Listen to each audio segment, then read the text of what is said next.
Britain's major galleries house some of the finest collections of art to be found anywhere in the world.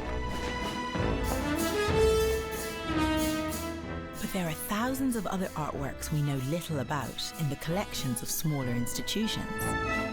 Over 80% of this publicly owned treasure is in storage and often uncatalogued. We don't know the name of the artist, the subject, or when and where they were painted. The Art UK website was created to shine a light into these shadows, and now has over 200,000 paintings online. Using this database, we'll be travelling the country, seeking out potential lost masterpieces. When we find an interesting painting, I'll investigate the story behind its creation, using a meticulous process of restoration, research, and scientific analysis. I'll be exploring the world in which these works were created, the social and historical background to the life of the artist, which gives a painting its context. But simply finding a painting is just the beginning of the trail.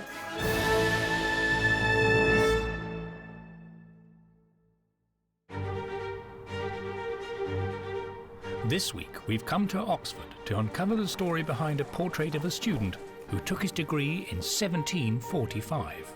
This is really good. He studied medicine at a time when advances in the science of human anatomy relied on cutting up the cadavers of condemned murderers. To be publicly anatomized, that was utter humiliation. I think the picture might have been painted in Rome by one of the greatest portraitists in art history. In Rome, the first thing they did was head to the tailor. The next thing they went to the portrait painter. Today, it's in the collection of the Bodleian Library in Oxford. I'll be looking into the extraordinary history of this institution, which now receives 1,000 books a day. We have 153 miles worth of storage. In order to prove my hunch about the portrait, I need to persuade the Bodleian Library to let me borrow a painting instead of a book. Do you know that you're not allowed to borrow the books anyway? Oh, really? I'm afraid so. In 1645, even Charles I had his request denied. What did he want to borrow? Well, funnily enough, it was a history of the world. Imagine what he might have learned if they could have just relaxed the rules a little. Looking after us for our visit is Dana Josephson. How do you do? Very well, thank Bendor, you. how do you do? Dana has been cataloguing the Bodleians' extensive art collection, and he's agreed to show me around the reading rooms where the pictures hang. Looking through Art UK, there are about 320 paintings in the Bodleians' collection, and almost every single one is a portrait, mostly of very learned-looking scholars. But one of these, a picture of a certain George Oakley Aldrich, caught my attention online as it looks to be very finely painted, a cut above the rest, and a potential overlooked gem. George has been moved out of the reading rooms to the Bodleian Conservation Studio, where I can get a good look at him without disturbing anyone. So there he is. You found him. Thank you. I'll leave you to it. Okay, thanks. Well, I thought this looked good on the Art UK website, where it carried my favourite attribution, unknown artist. But in the flesh, what a superlative piece of painting. I think this is by an Italian artist called Pompeo Batoni, who is not only the owner of one of the finest names in art history, but one of the best portrait painters who ever lived. In his prime, Batoni was patronised by emperors, queens and popes, but he was particularly beloved by the British. And of the over 225 portraits that he thought to have painted throughout his life, 175 of them are of British subjects. There's barely a stately home in Britain that doesn't have one of Pompeo Batoni's pictures on its walls. Now, what do the Brits love about a Batoni portrait? Well, first of all, he was excellent at doing that hyper-real detail, things like the fur in the hat and the bright colours of the costume, and that helps make you look rich and important. But Batoni also adds an element of spontaneity and characterisation that few portraitists have ever achieved, and that's why Aldrich's face here looks so animated. His lips are pursed. He's about to embrace us in conversation, to say something witty and urbane. It's suffering from a layer of dirt and old varnish, which is slightly flattening the image. And there's a slight area here where it looks like some cheeky student has flicked his fountain pen, but I'm very excited as to what this might reveal. It could be a really, really important painting.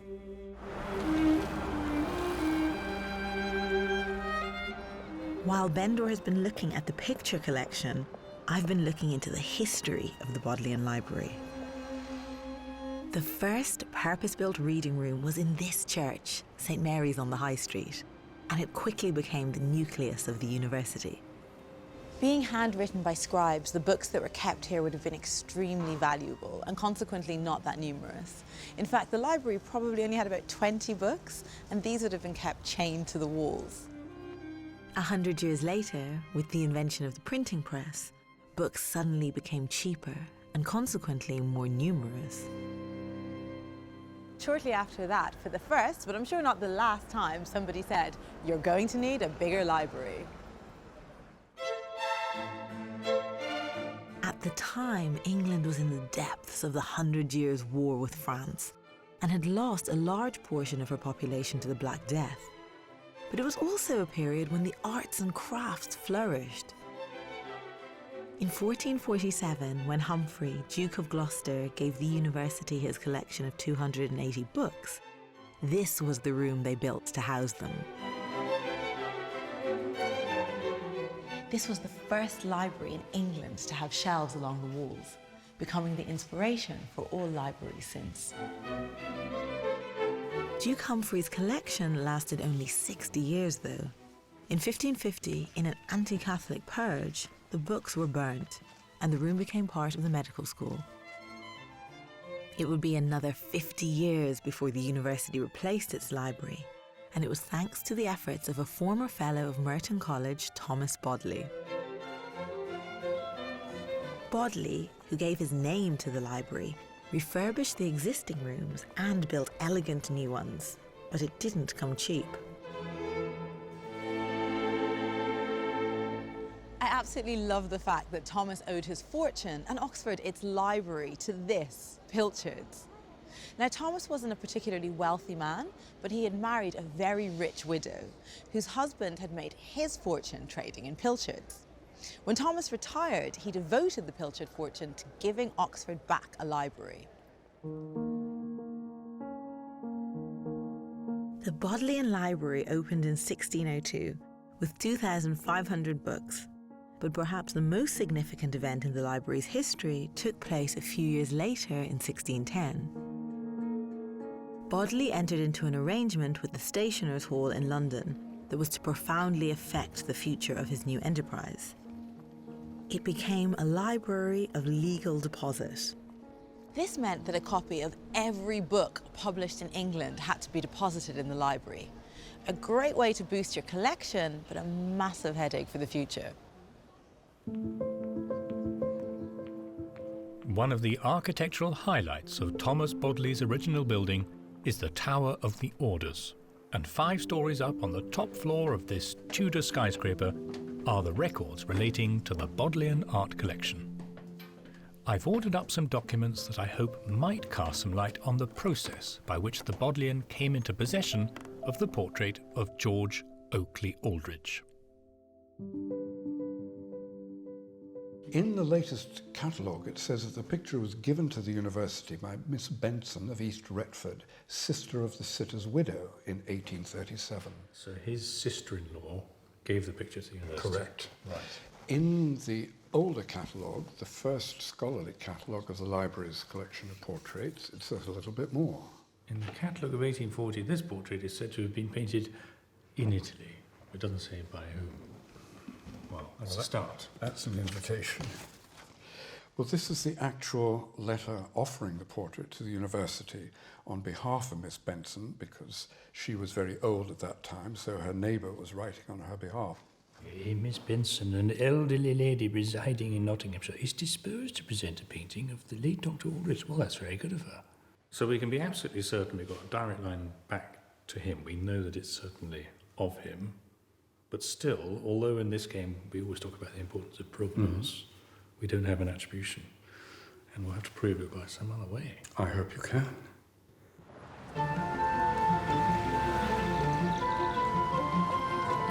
As a first step on our journey to answer the question of who did paint the Bodleian Library's portrait of George Oakley Aldrich, we need to have the painting cleaned. And that process will take place at the studio of our picture restorer, Simon Gillespie. This vehicle is turning left. Yeah. Caution, masterpiece approaching. Beep, beep, beep, beep, beep. Or rather, the back of the masterpiece. Here we go. Let's have a look. Wow. Well, look at that. A grubby picture, but it looks really lovely. Glad you like it. I know you've been waiting years for me to bring you. A picture that's got original paint on. What? There's some very, very lovely points. And that fur just jumps out as somebody who really understood how to put paint on. Should we put them on the easel? Yeah, do that. Right. Light? Light, yes. Wow, look at that. That's amazing. Look at this depth. Even in this, with the grime and the dirty varnish, you can still see into that, into the sockets. This is really good. It's going to sing like a choir of angels once you finish with it. Yeah. To tickle the angels' tonsils, Simon wheels in his trolley of chemical cocktails. Right, so this is the beginning of the process, which is taking off this dirt that's sitting on the surface here. Library dust. Library dust, academics' aura. And you can see the soot. There's wood-burning stoves and things all around the city. Yes, soot fires.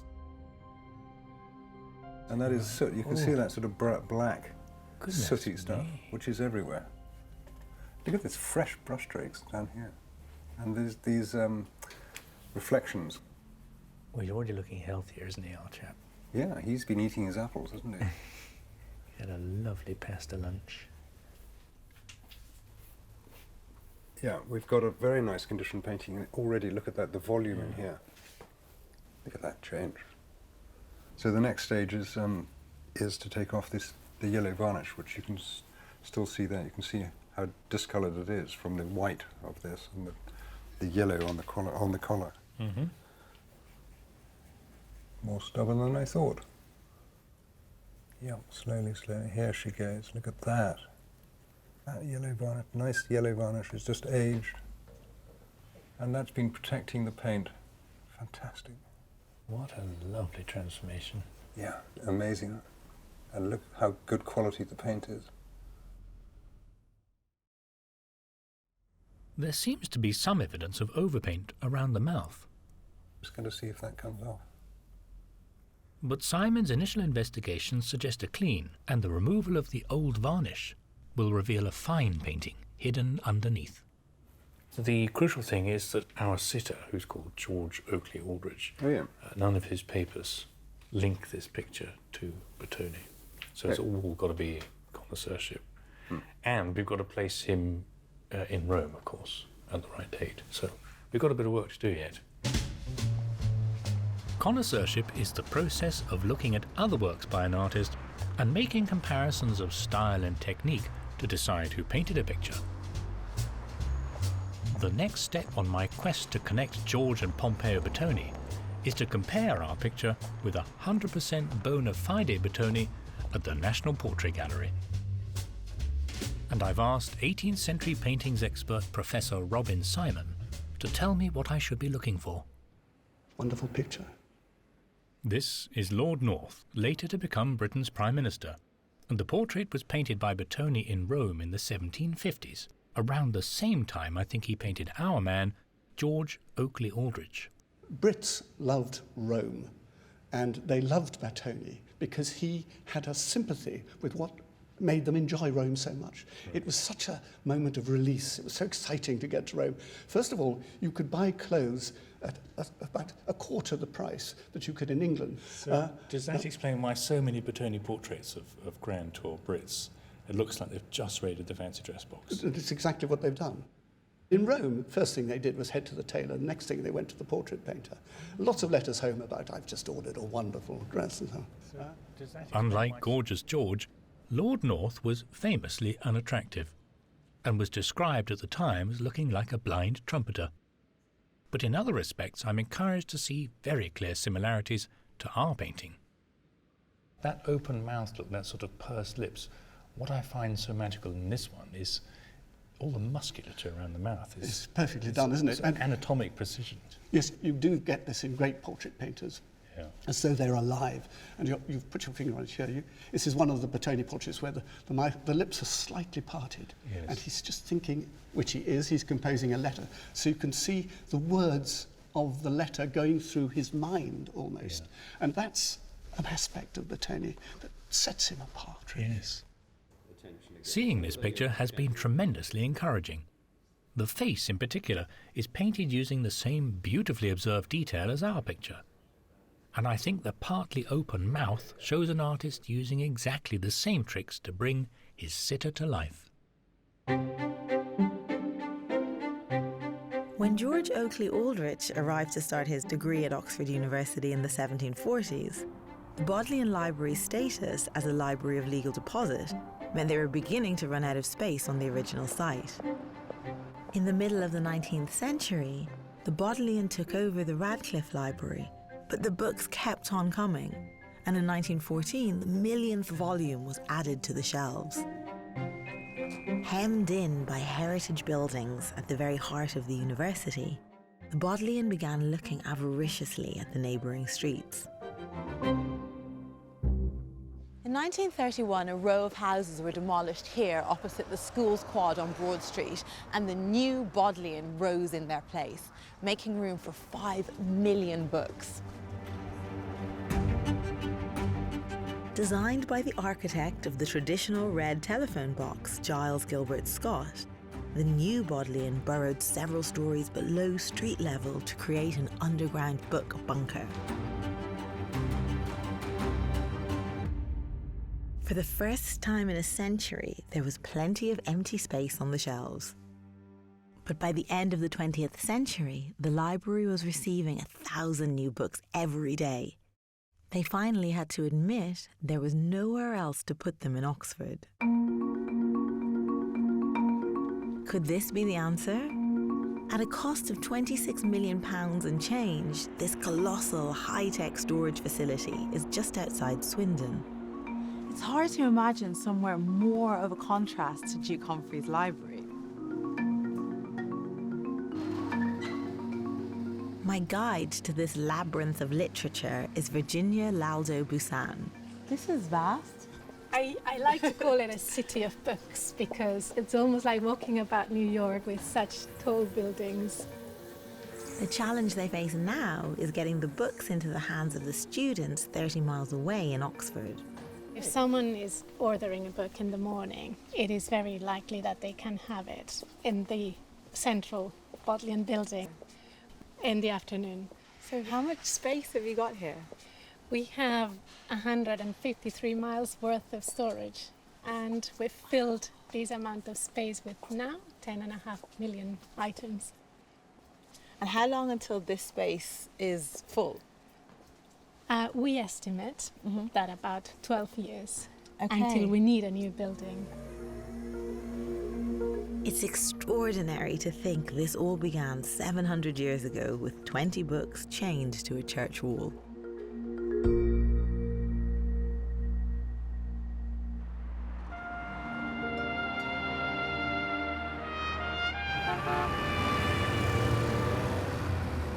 To understand a painter better, you don't need to walk a mile in their shoes, but look at the places they loved. And Pompeo Batoni loved Rome.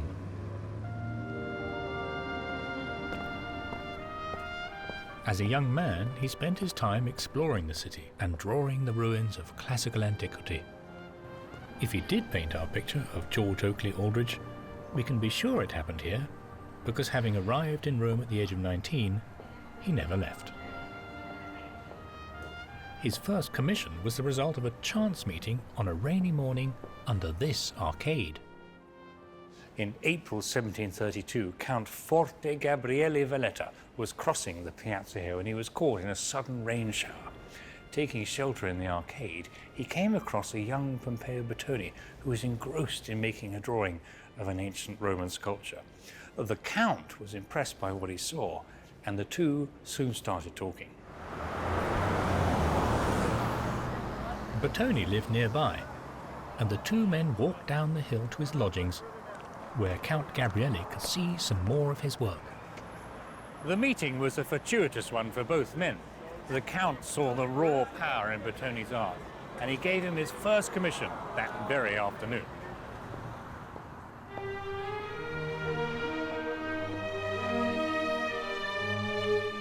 It was an altarpiece for this church, San Gregorio al Cielo, and it quickly got Batoni noticed. In a very short time, he became the hottest painter of religious pictures in Rome, and he soon caught the attention of the Pope. The sort of large-scale religious pictures that he excelled at were normally among the most prestigious and well-paid work any artist could ever aspire to. But to Batoni, it all came so easily. And at the age of just 34, he received his first papal commission for a colossal picture to go here at the Palazzo Quirinale. This was the Pope's official residence in Batoni's time.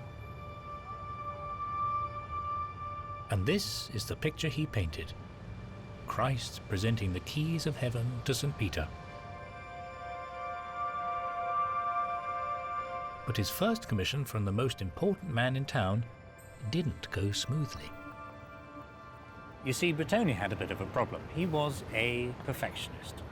Such was his attention to detail that he struggled to see when his pictures were finished, and he was reluctant to let them go out for delivery to the client, even when the client was the Pope. It took him 2 years to finish his first papal commission, despite continual complaints from His Holiness. But in the end, the picture was a hit, and more work for the Pope soon followed.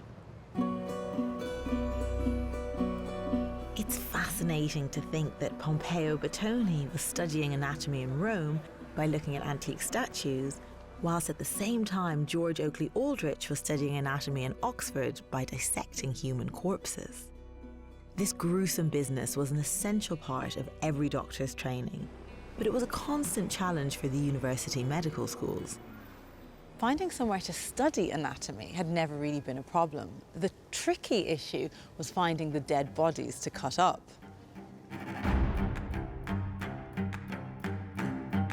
There was a widespread belief that bodies that had been dismembered could not be resurrected and thus get into heaven. But this was not thought to be a problem for condemned murderers. They were plainly going to hell anyway.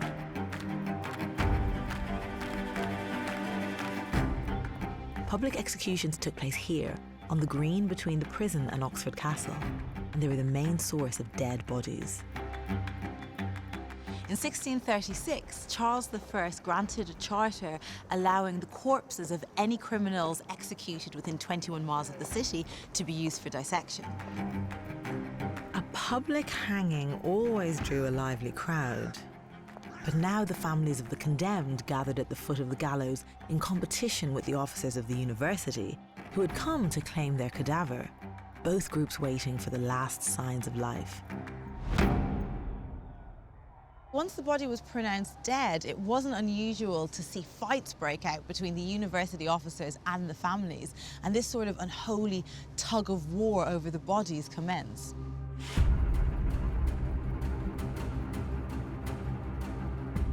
This is Oxford's Museum of the History of Science. They have some pretty gruesome-looking tools of the anatomist's trade. But it seems dissection was intended to add a further terror to the murderer's punishment. To be hanged was bad enough. To be publicly anatomized, that was utter humiliation. You know, your beloved, whoever it was, who had done, let's say, killed somebody, on the dissecting table, cut up by the surgeons, people watching, that was utter disgrace.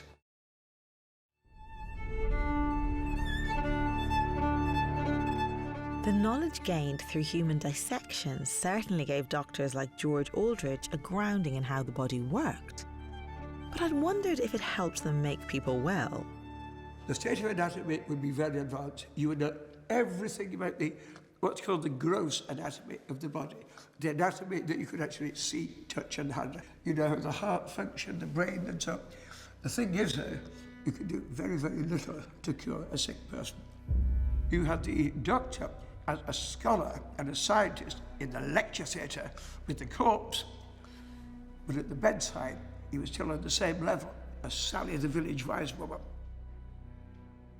It's clear that the subject of our picture, Dr. George Aldrich, was more successful than Sally the village wise woman, because we know from his will that he died a very wealthy man.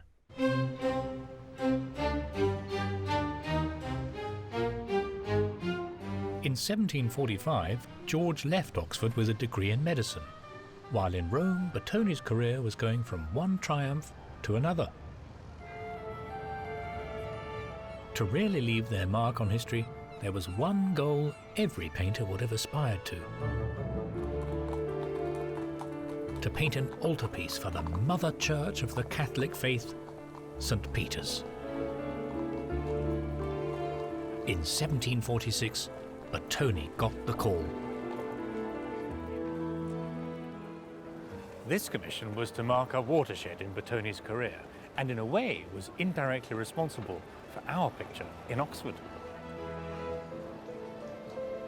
The priests in charge of the cathedral altars, the Reverenda della Fabbrica, wanted Batoni to paint a new version of a dilapidated altarpiece, an episode from the Acts of the Apostles, the fall of Simon Magus. The picture Batoni painted for them showed the moment when Simon Magus, a sorcerer who was able to fly with demonic help, is brought down to earth by the prayers of St. Peter.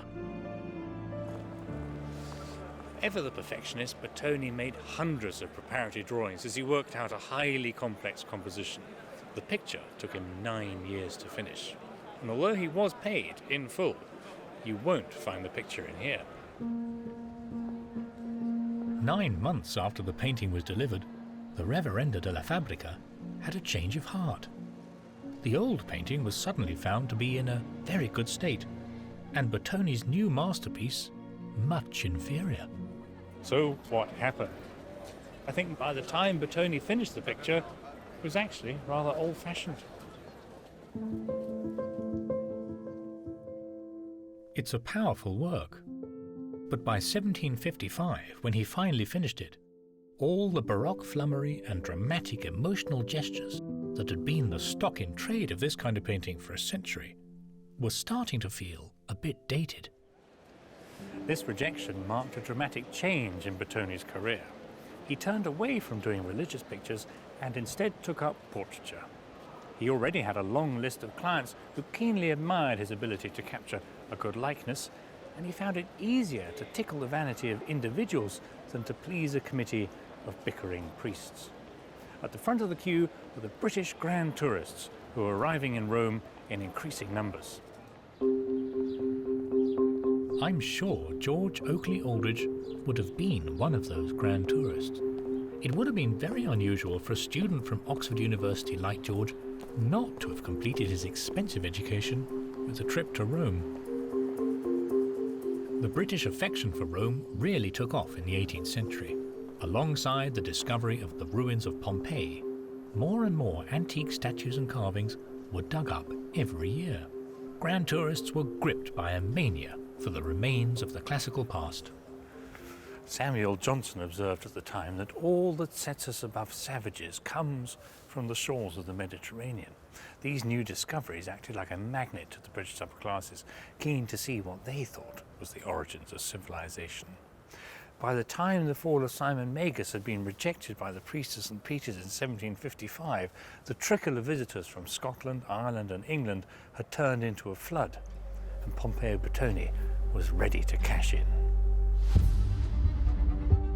For his new British clients, he began to develop a type of portrait that was unmistakably his own. He appealed to their mania for classical artifacts by using these objects and monuments as stage props for his pictures. He not only had a knack for making his sitters look confident, but he made them look clever too. So, what makes a great Batoni portrait? What were the tricks of his trade? Well, step 1, show your subject in a suitably grand location. Top of the list, the Colosseum.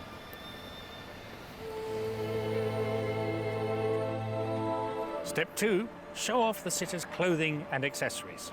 If you wanted your costume to be shown in such detail or your sword to gleam as never before, then Batoni was your man. Step 3, the final magic Batoni ingredient. Place your sitter in a classical, dramatic, manly and heroic pose.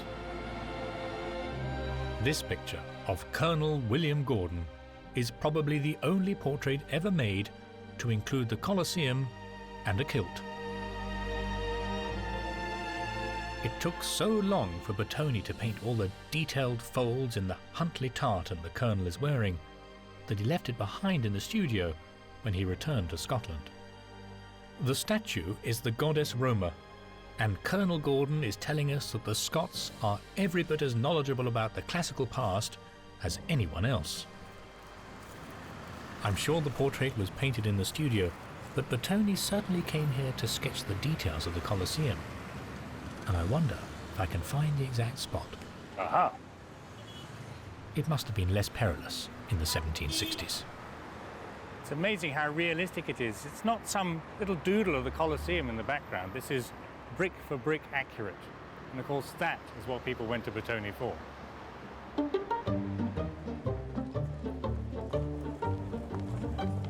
These paintings were the souvenir selfies of their day.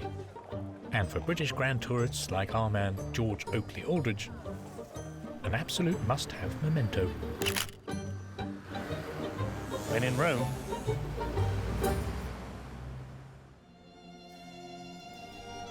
having spent the first part of his career as the best altarpiece painter in Rome, Batoni now reinvented himself as the best portraitist in the city. He painted everyone, from the Holy Roman Emperor to the Pope. Add these eminent people to the long queue of British grand tourists like George Aldrich, and you can see why Batoni became a wealthy man. The Spanish Steps were the centre of the British community in Rome, and Batoni bought himself an impressive house nearby. Situated in the Via Bocca di Leone, the house had grand living quarters and a large studio. He lives in very great style, reported one English traveller. You know, the more I learn about Batoni, the more I admire him, especially the way he stuck to his principles. Even during the heady days of his popularity, he never abandoned his passion for perfectionism. Nor would he do deals on his prices either. When one cardinal offered him a diamond cross for a painting, Batoni said he already had a drawer full of those, and it was cash only. This self-portrait dates from this period and shows a confident and assured Batoni with the tools of his trade. There are some important clues here for us too.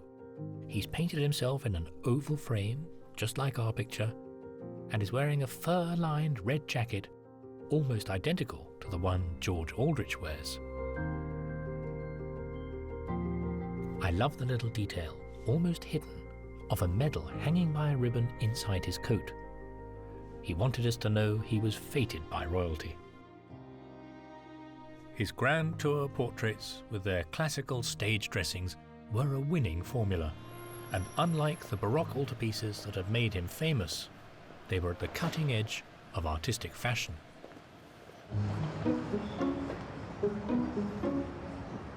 Back in London, with a head full of glorious Batoni pictures, I'm paying a visit to Simon's studio, where the careful business of removing old varnish from the portrait of George is ongoing.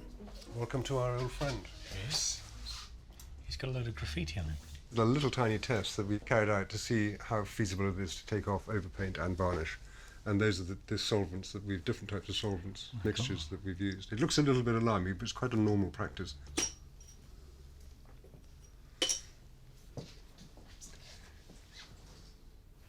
The cleaning is revealing the subtle mix of many different flesh tones the artist used to construct the face.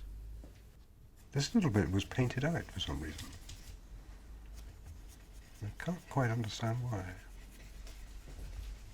What was painted out? The area around his lip? Around here, yeah. There's a tiny damage there, but nothing to deserve so much overpaint. Isn't that interesting? Yes. So how old do you think our fellow is here? He's got to be in his 20s, maybe 30. What do you think? Late 20s, yes, mid to late 20s.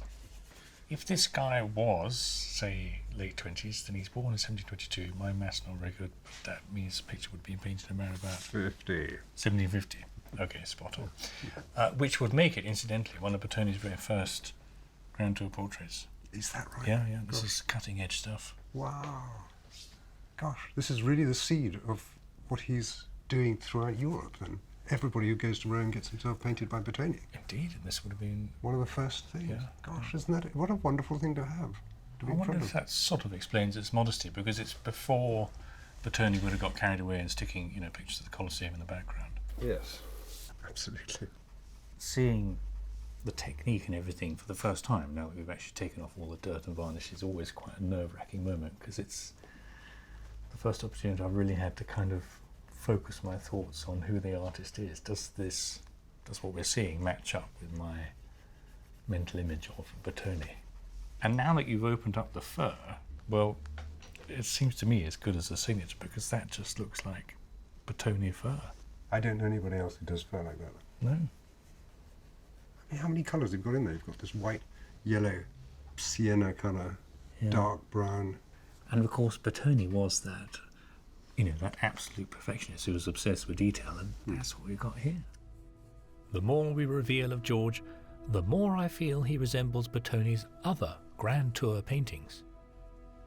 My next task is to comb the archives and see if we can find any evidence that would put George Oakley Aldrich in Rome. However noble they appeared in Batoni's portraits, British Grand Tourists had a poor reputation. Almost exclusively wealthy, young, male, and usually travelling unchaperoned for the first time in their lives, you can imagine what they got up to. But I found a Grand Tour story that goes entirely against the stereotype, and it involves a really poignant portrait by Pompeo Batoni. It's housed here at the Essex Record Office in Chelmsford.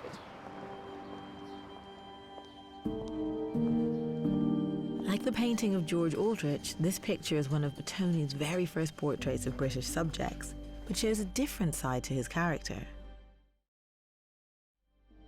Thomas Barrett Leonard, later to become Lord Dacre, was already in his 30s and married when he set out for Italy, and he took his wife with him. They reached Rome in 1749 and sat for a portrait by Pompeo Batoni. So, let me introduce you to Thomas Barrett Leonard, 17th Lord Dacre, his wife Anna Maria, and their daughter Anna Barbara. The most interesting thing about the painting is that actually Anna Barbara, their daughter, had died the year before the painting was made. My goodness. So it's made as a memorial to her. He worked from a portrait that had been made of Anna Barbara in her lifetime by the English artist Thomas Hudson. There's a family story in the records about this portrait of her being sent over to Rome, especially for Batoni to work from. And the reason they were in Rome on the Grand Tour at all in the first place was they had gone abroad to try to escape the terrible grief that they felt. They were feeling about her death. Absolutely. Oh, that's really heartbreaking. And actually their expressions are really kind of love-lorn and longing and melancholy.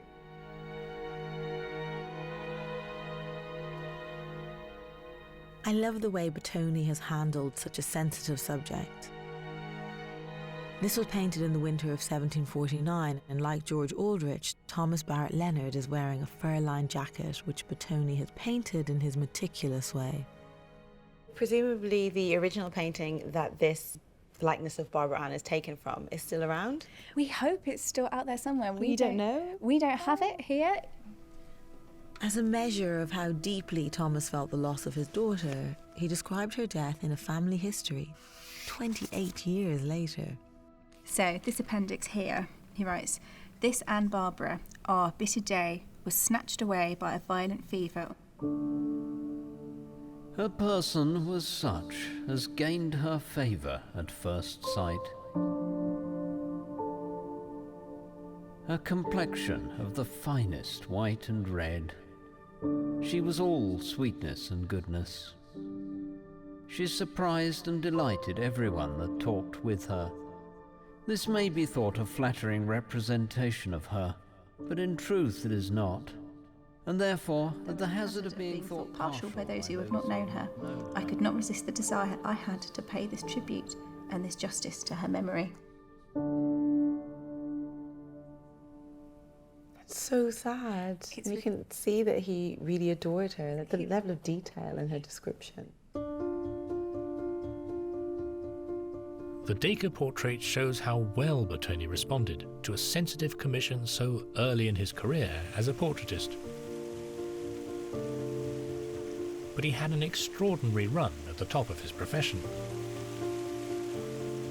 He was still the first artist summoned to the Quirinale Palace to paint the new Pope, Pius VI, in 1775, when he'd been working as a portraitist for 35 years. The two men became firm friends. Pius was a cultured fellow, and it became Batoni's custom to bring his latest pictures up the hill to the Quirinale Palace for a bit of a papal inspection and a chat before the paintings were dispatched to the client. Eventually, though, the Pope would have to make the same journey in the other direction. The elderly artist was no longer able to climb the Spanish steps to bring his work to the papal palace. So remarkably, on the evening of the 15th of October 1781, in full pomp and majesty, Pope Pius and his entourage walked down to the Via Bocca di Leone to see Batoni's latest painting in his studio. In truth, the aging Batoni was beginning to feel the strain. A painter and pontiff chatted for about an hour, and on leaving, Batoni was offered the papal hand to kiss instead of the customary foot. It was a singular honour. But in the 1780s, Batoni was in decline. In the last few years of his life, he was short of money. The flow of grand tourists dried up, and his eyesight was failing. A friend reported that he was not able to distinguish between the eyes and nose of a Madonna he was painting, and had given her 6 fingers.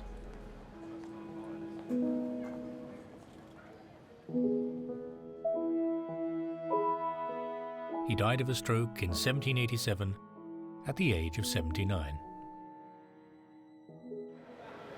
In his will, Batoni left large sums of money to his wife and children, but in fact there was nothing left to pay the bequests because he'd been found to have died in debt. The ground floor of this house, where Batoni had been visited by popes, kings and emperors, was turned by his financially destitute family into a wine bar. Rome is still full of Batoni's work, richly animated and vividly coloured paintings in churches and palaces all over the city. But his greatest legacy are the portraits of British travellers, a potent export that sent the warmth of Italy to the cold halls and smoky drawing rooms of Britain.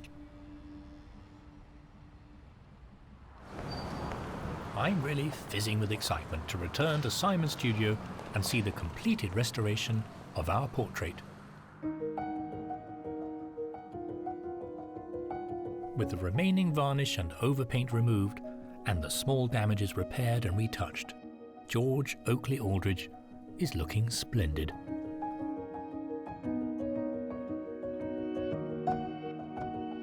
The obscuring soot and tobacco smoke of centuries of academic life have been removed, and George has come to life once more. Oh, it's extraordinary. It just, woomph, comes at you, doesn't it? It's a huge amount of... the impact is extraordinary. Yeah, really unusual to see.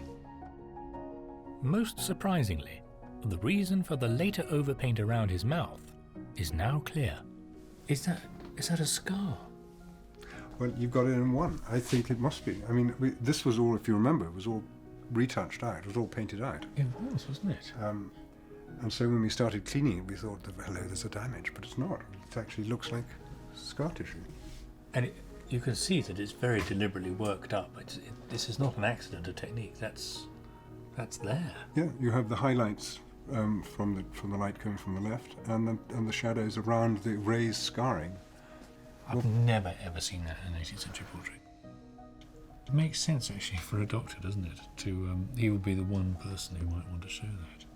And really, who else but Batoni could pull that off with his attention to detail? Yeah, it's lovely. It really does feel like there's three of us here. You, me, and him. What a turn-up.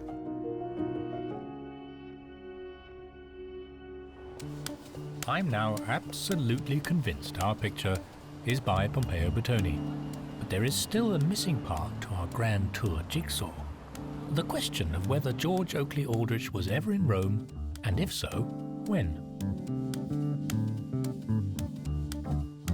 If he really is in his late 20s in the portrait, then he would need to have sat to Batoni in around 1750. At the British Library, I've tracked down some letters, which I think might help us to put George in the right place at the right time. We've got here the letters of a grand tourist called Dr. Edward Thomas.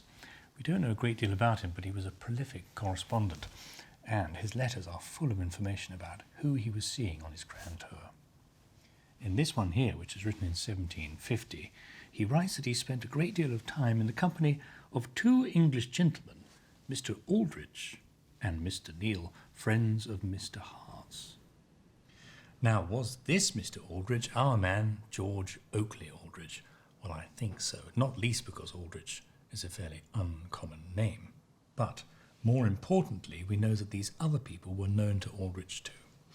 The Mr. Neil, well, our man George Oakley Aldrich knew many members of the Neil family. One was with him at Merton College in Oxford, and another one was a neighbour who he discusses actually in his will. But I think the clincher is this man here, Mr. Hart. That's Walter Hart, who is an Englishman on his grand tour in Rome and was also working as a tutor. And we know that he was friends with George Oakley Aldrich. Another one tells us that George was in Rome with quite a few quid to spend.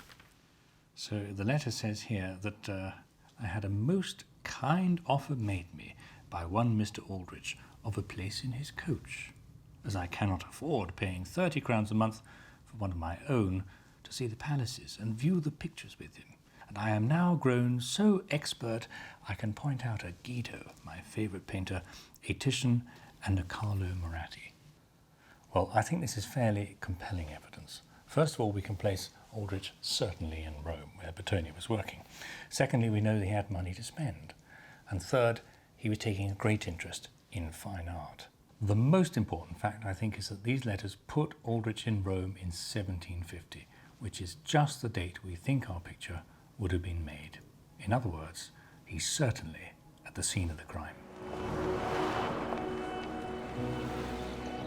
With the painting now looking radiant, it's time to invite our old friend Professor Robin Simon to cast his expert eye over it and give us his opinion. So here we are, Robin. Here's our potential masterpiece. Well, in technical terms, it's what we art historians call a corker. It absolutely hits you, doesn't it, straight away? It's got tremendous presence. Yes. Robin's attention is immediately drawn to the scarring. That is very unusual. I mean, this is extraordinarily rare because that appears very much to be a scarring around his mouth. This is what we couldn't understand when we were cleaning the painting. It was all covered over with retouching. I bet it was, because really in the 18th century, to say that paintings of facial disfigurements are rare they're practically unknown. Yeah. Nobody does it. If you have one from dueling or something, you had a black patch or something like that. But actually just to leave it and to show it so precisely. Yes, yes. That's extraordinary. And yet make it such a compelling image at the same time. The immediate impression is it really must be Batoni.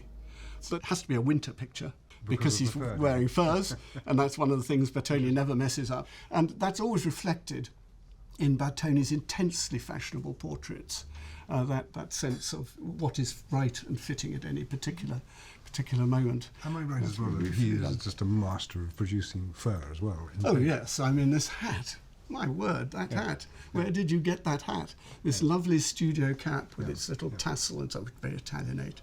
It's a beautiful thing. But just the observation of how he gets that 3 dimensions. Isn't it astonishing? I don't know anybody else who does that. No. Do you know, I think, especially hearing you talk about it, so gratifying. I think this might be my favourite picture we've ever done. Just think it's lovely thought. That's quite a claim, yeah. It's certainly incredibly compelling. I kind of feel a bond because of his scar. It kind of reminds me of my port wine stain, which I never expose. If I had my portrait done, I would probably have it disguised as well. So yeah. Yes, that is interesting. Certainly in the 18th century, if I ever have seen a scar or a disfigurement like this on a painting, it's very much overstated, like a dueling scar or something. Absolutely. I don't think I've ever seen a burn or something like this No. before. I mean, normally in this programme, we're all about taking off dirt and overpaint and revealing the true intentions of the artist. But here it seems to me that we've revealed the true nature of the man, the sitter, which is... That is a lovely thought. It's quite unusual. That is a lovely It is a thought. moving thought.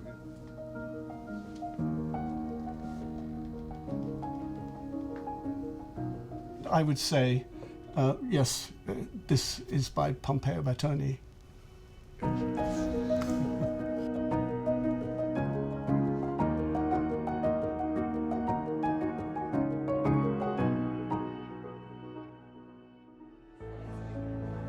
The confirmation that our painting is by Pompeo Batoni is cause for celebration. A lively gathering of students, readers and library staff, including paintings archivist Dana Josephson, assembled in the scholars' room of the new Bodleian to hear what we had discovered. Welcome everybody. Thank you for joining us here this evening. When the time came to uncover the restored portrait, we got a suitably enthusiastic response. We've shown the painting to Professor Robin Simon, who's a great expert in British 18th century portraiture, and he has confirmed that this is indeed painted by Pompeo Batoni. George was looking very distinguished, and the new attribution makes him one of the most important pictures in the Bodleian Library's collection. There's a visible scar that we think is a burn, and the decision to include the scar in the painting is really something that is not normally ever seen. Absolutely. I can't stress how unusual it is to see something like this in an 18th century portrait. In fact, I think this is actually unique. Come and have a closer look. I asked Dana how he felt about the news. Absolutely gorgeous, I love it.